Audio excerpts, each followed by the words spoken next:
Pregame Thoughts, Padres, and the Giants. The Giants are actually the team that is in postseason contention, so the Padres in these 4 games, they're going to be looking to play spoiler, which obviously at the beginning of the season, if we looked at this series that was going to be happening here at the end of August, we would not have been thinking, oh, the Padres, they're going to be playing spoiler, not the team that's actually in contention. I think we would have swapped the two roles here, but that's the situation that the Padres are in. Real quick, before getting to some pregame thoughts, Yu Darvish and Robert Suarez, there's some news there. Pretty good news, I would say, with Yu Darvish. Bone spur in his elbow. He got a cortisone shot, so he's going to be shut down temporarily. I guess Bob Melvin told the media today that Darvish still has a chance to pitch this season, but that chance better be like 0.000000001. I prefer it to be like literally zero chance, like there's no point in him returning. But I think the little chance there is if the Padres go like Moneyball and win 20 games in a row. And then it's like, oh, well, we might be in a postseason spot, so having Yu Darvish pitch, makes sense now. Having him come back and Musgrove come back makes sense. But right now, there's no reason, based on where the team is at, to have Yu Darvish even get back on a mound. Just no point. So hopefully him being shut down temporarily means him being shut down the rest of the season, and he's just being shut down from throwing temporarily, and he'll resume the throwing, in the off season or whatever. Like, he's not going to get back on a mound. Robert Suarez, someone that might get back on the mound at some point this year, he has dropped his suspension appeal. Obviously, the umpires said his arm or his wrist area last homestand was too sticky, so he got a 10-game suspension, ejected from that game. He initially appealed it.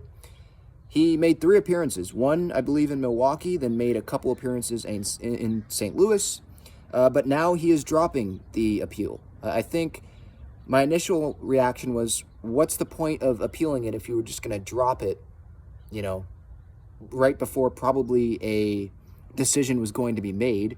You could be like halfway, I think, right? Halfway through the suspension, but instead now you have to serve 10 games.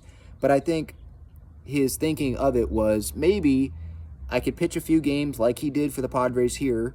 They win the Milwaukee series, they win the St. Louis series, and maybe, he could say, hey, I helped the Padres stay alive a little bit. Maybe a sweep would have happened in one of those series, and they would have had a successful road trip. But obviously that didn't happen.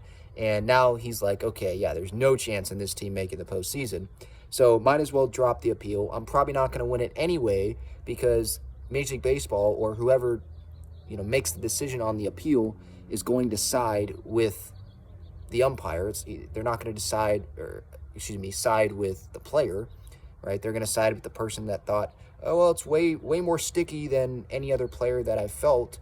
They're going to side with that guy. So yeah, I just thought Suarez should have probably just served it right from the get-go. He was never going to win it, but I guess I understand the thinking of him trying, one last-ditch effort to give the Padres a chance to win some games and maybe him help the team win some of those games. And obviously a 1-5 road trip, not good enough, didn't really help, right?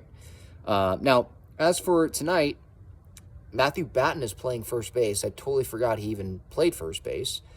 Initially, the Padres lineup in the clubhouse that Sammy Levitt tweeted out had 2 third basemen for the Padres. So that would have been interesting to see. It was Kim and Manny both playing third base. But obviously it's Manny at third, Kim at second. The lineup pretty much the same that it has been. Bogarts continues, I believe, to hit fifth. And they're having Matt Carpenter DH, so getting him some more at-bats, obviously with the Jake Cronenworth injury. That opened up more playing time for Matt Carpenter. Padres are out of it.